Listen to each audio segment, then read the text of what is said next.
Alrighty, so I have something going on the 3D printer. And I'll show you in a second what it's for. So I have my old power supply here. I built this a few years ago, and it's not pretty, but it's functional. But anyway, so let's take a quick look at it as it is right now.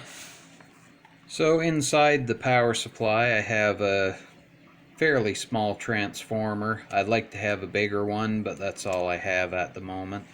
So it's 24 volts, 36 watts. It'll do about 1.5 amps. This is the heat sink for the transistor that's right down here. This is a 24 volt fan.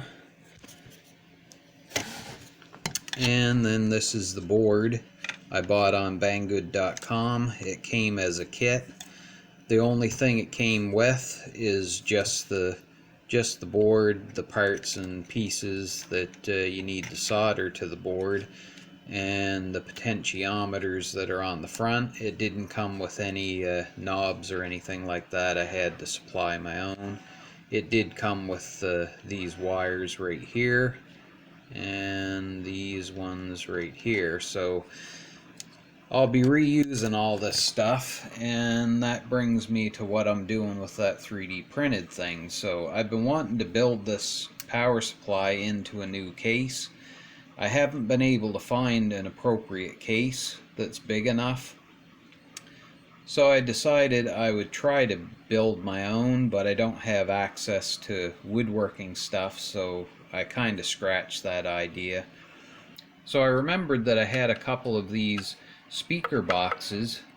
I wasn't sure what I did with them, but I did manage to find them, and they're almost the perfect size for that power supply. So what I'm going to do is I'm going to ditch this part.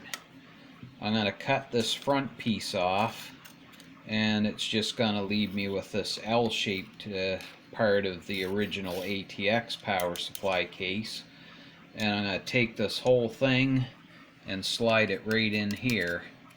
I'm going to have to cut a hole in the back of the case, and that's where the 3D printed part comes in. So this case is too shallow.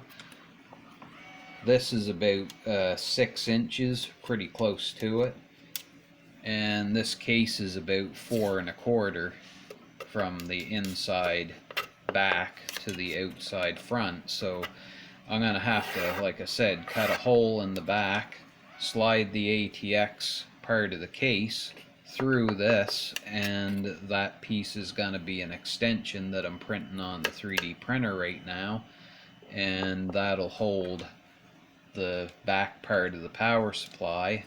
And I just drilled some mounting holes in the back just to line things up to make sure everything was going to fit right.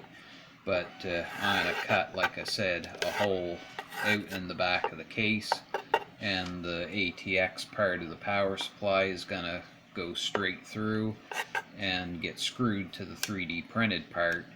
So it should work out pretty good. It shouldn't look too bad, and hopefully I can find something to use as a front panel. I'm not 100% sure what I'm going to use for the front panel yet, but I'll figure something out.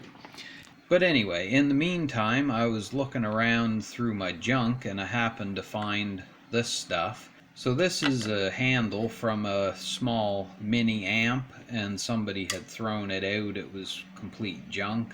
So I salvaged the handle, I salvaged these rubber feet from it, and then this I salvaged from an old Dell computer.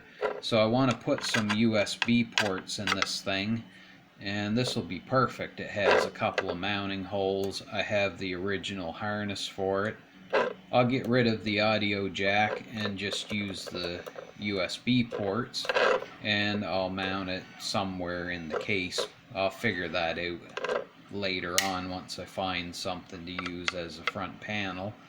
But anyway, I'm not 100% sure I'm going to use this handle here, but it's an option if I want to.